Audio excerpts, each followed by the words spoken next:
Okay, yeah, something like that should work, right? I feel like it's weird where you have to make like a face for the thumbnail for the YouTube algorithm, but I always feel awkward doing it and not like at least acknowledging it or whatever. Anyway, hot takes. Doing some hot takes here. Hot takes. I always like doing this kind of content. I think it's fun. So yeah, you know how it works. I asked on a community poll for some of your hot takes. Now I'm gonna read them and react to them.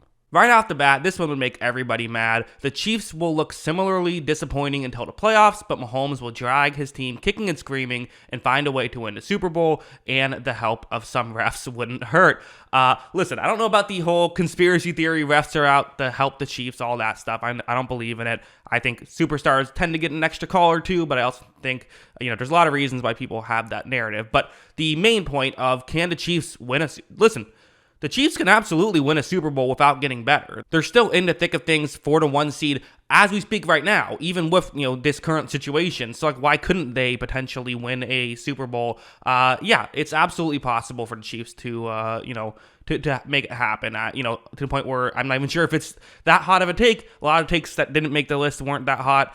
Maybe this one was not hot enough to make the list, but I put it on there anyway. I thought it was an interesting one, the interesting topic of discussion. But yeah, is it possible? 100%. The next one is one I disagree with, which, let's be honest, these are going to be the more fun ones to talk about. The Broncos will improve at key positions this offseason and be Super Bowl contenders next year.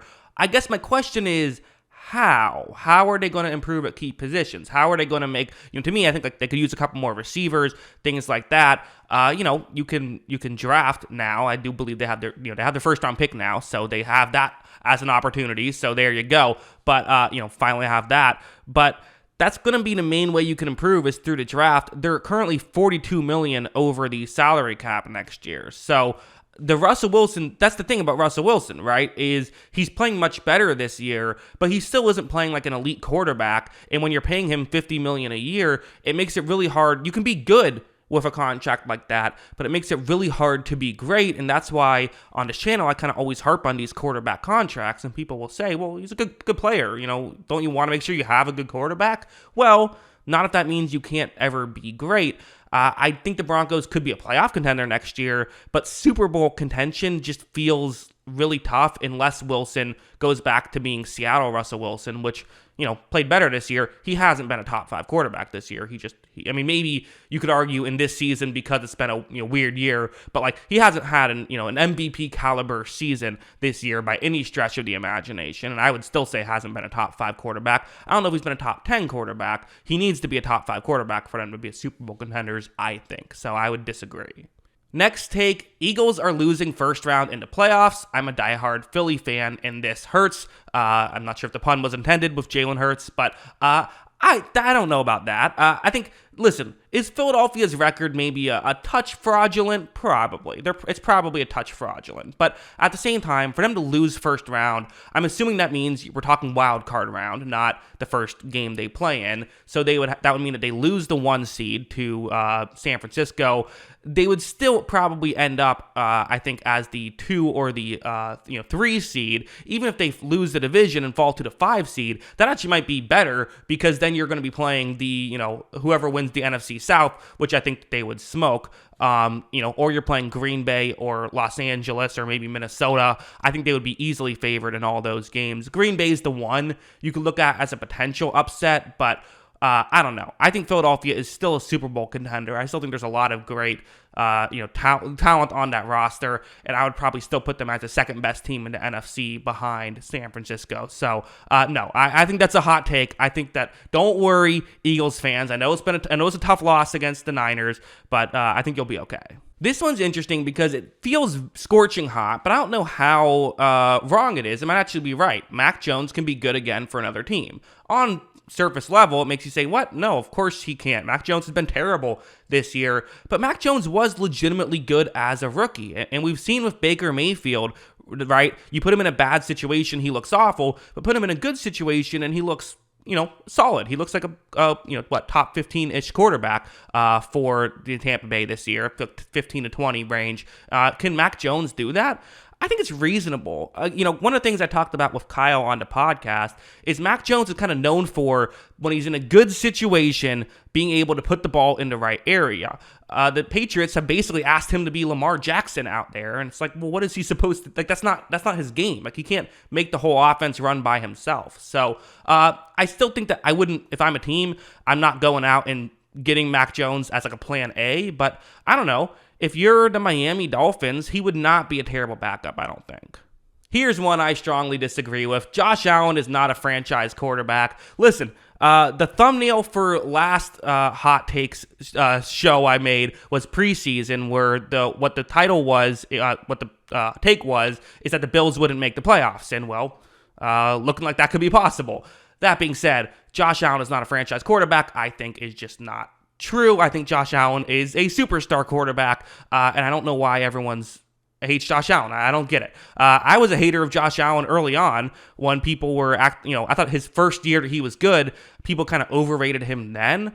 But, like, Josh Allen's played great this year. The only thing he's done poorly is, the interceptions thing, which even that, he's top 10 in turnover-worthy play percentage this season, as in, like, top 10 lowest. Top 10 best, I should say. He's been great at protecting the football this season. He's just been unlucky. So, I don't know which quarterback playing for the Bills right now has them in a better situation. And I think basically every other quarterback has them in a worse situation that's not named Mahomes. Like, I don't get the Josh Allen hate. I don't get why people are criticizing Josh Allen so much. I think he's fantastic. I don't know. I just disagree with everyone. I feel like every time I watch Josh Allen, he's the only reason the Bills are competitive. So I don't know. Disagree.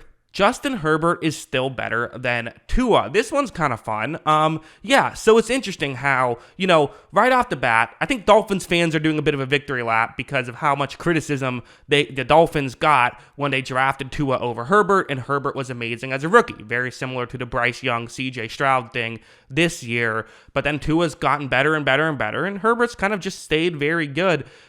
I think I agree. I think I would also rather have Herbert than Tua. I don't think it's as massive as a gap as certainly it was their rookie season. I do actually think that you could argue that depending on your scheme, maybe you would rather have one or the other. I think that if Herbert and Tua got traded for each other, I think both teams would get worse. I really do. That being said, I do think that, Herbert in his situation and Tua in his situation results in Tua getting better box score stats, but I would also probably rather have Herbert.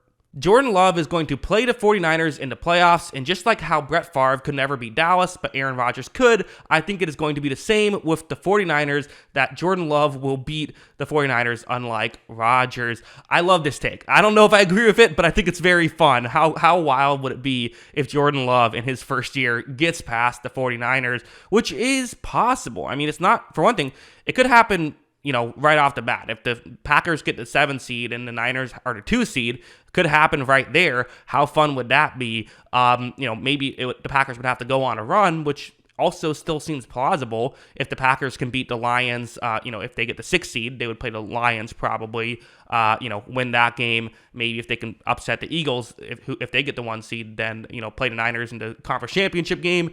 I don't think it's going to happen. I think the Niners are a better team than the Packers. I think that it would probably go the way that it usually goes with the Packers and Niners, but it is would be very fun if it did happen. Brock Purdy is criminally underrated. He deserves to be talked about as a dark horse MVP candidate and easily a top 10 quarterback. I disagree. I actually think he's kind of properly rated. I think we kind of all agree he's a good quarterback who also gets propped up with his system. There's no denying that, people were giving similar hype to Jimmy Garoppolo when he first started playing for the 49ers, right? I think Purdy is better than Garoppolo. We've seen Purdy have more success than Garoppolo. But no, I think Purdy's a good quarterback who's in a great situation, and his numbers are going to be inflated because of that. He does put the ball in harm's way too much, but he also does a good job of running the offense very well. Is he easily top 10? It's one of those things that sounds good, but there's a lot of good quarterbacks. I mean, like Dak Prescott, who's having an MVP caliber season, I'm not sure if I would say he's easily top 10. I would put him in my top 10, but before this season, I didn't have him in my top 10. So, there's a lot of good quarterbacks out there. There just is. So, Kirk Cousins, is Purdy better than Kirk Cousins? I would say no. I think Kirk Cousins is in that probably like 6 to 10 range. So, and also the MVP candidate stuff. I think he has been talked about as an MVP candidate, but I think there's been more valuable players this year. I just do. But Purdy's great. Purdy is, it's just like, I feel like we've somehow got it right, and yet there's still like room for discussion of like, I think we all agree Purdy's a good quarterback in a great situation. That's what I think, at least. This one is a wild one. This is what the hot take show is all about. Joe Burrow gets permanently benched for Browning. No, he doesn't. No, that's not. Listen, Jake Browning, I think, has shown flash. He's been very impressive so far. Joe Burrow has been debatably the best quarterback in football. In specific seasons before. I think that you could argue pass for pass in 2021, he deserved you could argue he deserved MVP that year. He was that good, and he's been very good when he's not playing the Steelers, right? Like, Joe Burrow's fantastic. Obviously, you're not going to bench a top 5 quarterback who they've paid a ton of money for, someone who just, even if that player looks great in a small sample size. Unless Jake Browning and the Bengals go undefeated and then wins a Super Bowl. If he wins a Super Bowl, okay, now we have a discussion. But, even the Eagles, they didn't bench Carson Wentz for Nick Foles, right? Like, and that was a way less dramatic scenario. So, no, 0% chance of it happening, but absolutely a fun hot take. Okay, I moved over a little bit because I'm going to have to put this, on the screen next to me. It's a bit longer. It's a 3-part hot take. So, usually I don't only do the 1-parters, but I don't know. These are all 3 fun, so we'll go with it. If he stayed healthy, Kirk Cousins would have been MVP. The Lions slipped to the Packers for NFC North crown, and CMC edges Tyreek Hill for MVP. Let's start with the top. If he stays healthy, Kirk Cousins would have won MVP. It's possible. It's certainly, I think that he would have had a chance. Kirk Cousins has had MVP caliber seasons before, but because he's Kirk Cousins, he tends to not really get put in that discussion, which is unfortunate. He had a season where he probably should have been in a discussion and wasn't. But this year, where there is no favorite, I think it's totally reasonable. Although, again, I'm assuming Jefferson still gets hurt, so there still is that aspect. And I remember Prescott had a season like this a couple years back, right, where Prescott was great for like 3 or 4 games and then got hurt for the rest of the year, and then that was in a contract year as well. I actually think in some ways, getting hurt when you're playing great football in a contract year might be the best thing that can happen to you. So, while Cousins was playing great, was he going to keep that up for the rest of the season? We just don't know. The Lions slipped to the Packers for NFC North crown. I just don't think this is realistically going to happen.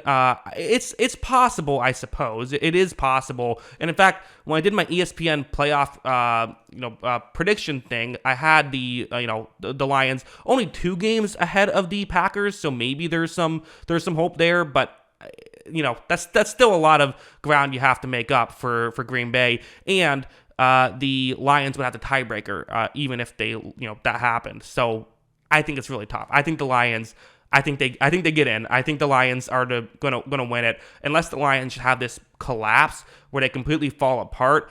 Even if the Packers go undefeated the rest of the way, which I don't know if it's going to happen, it could happen. But, by my sort of ESPN playoff machine predictions thing, even if the Packers go 5-0, they would still end up 2 games behind the Lions. So I don't know if it's going to happen. I think the Lions would probably have to, it would be quite the catastrophe for Detroit, which could happen, but I'm not going to bet on it.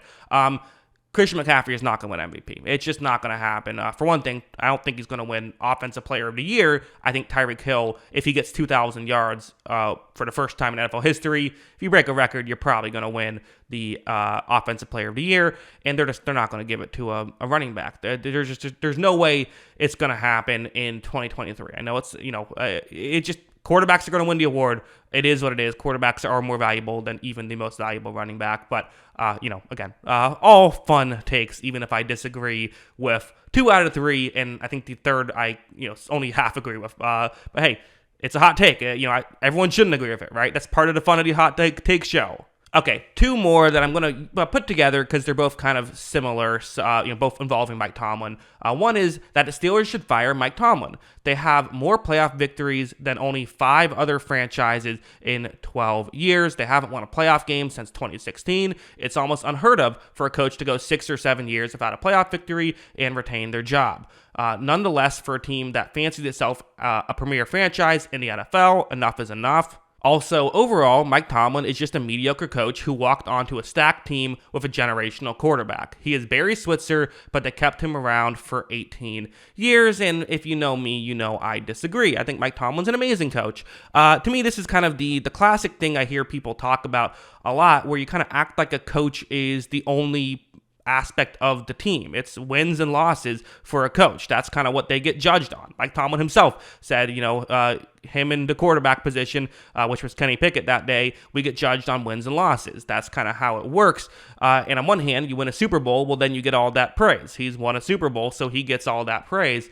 So that's why I kind of a little bit disagree with the comment of what other coach sticks around for this long if they haven't won a playoff game. It's like, well, you have to look at the whole resume. You can't just start at a certain point.